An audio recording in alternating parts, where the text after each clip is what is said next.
Sarah, let's talk a little bit about customer communication.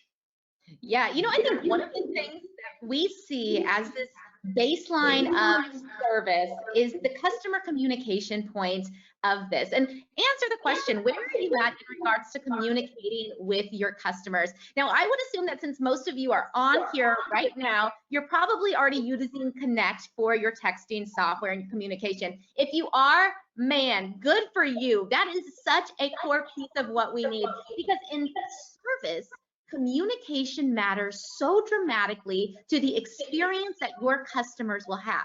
But one of the things that I see over and over again is when we're talking about communication, we have assumptions of what we think communication should look like, while your customers have completely different assumptions. And if you've been managing a service department for any amount of time, this is true. How do you know this is true? Because your phone rings off the hook from customers who are calling and going, well, I'm just calling to check in on my unit. You're like, you dropped it off 30 seconds ago. Why are you calling me? Like, no, because they want to know, they want to be communicated with, and they have something broken that they need fixed. And so we've got to have a process in place for our communication. And again, I'm a huge advocate of making sure we're texting our customers.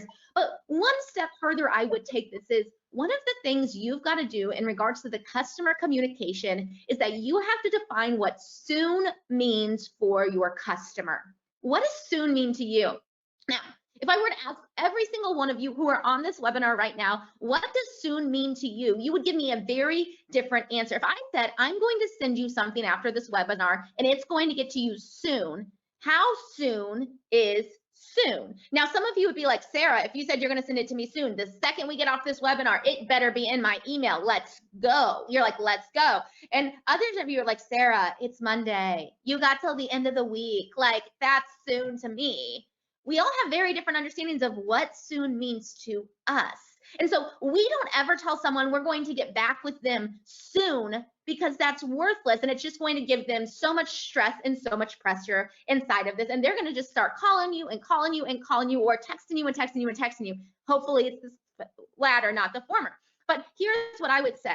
When somebody drops off a unit, or we go out to do field service on this, or whatever that looks like for your dealership specifically, I would say, hey, we are going to get back to you within 24 hours to update you on what this looks like for your unit. Now, we're able to get back to customers within 24 hours because we utilize a process we call triage, which means we look at all of the units that come in that day, the day they come in, and we start looking at the parts they're going to need and be able to communicate back with the customer. But we tell them, we will get back to you within 24 hours.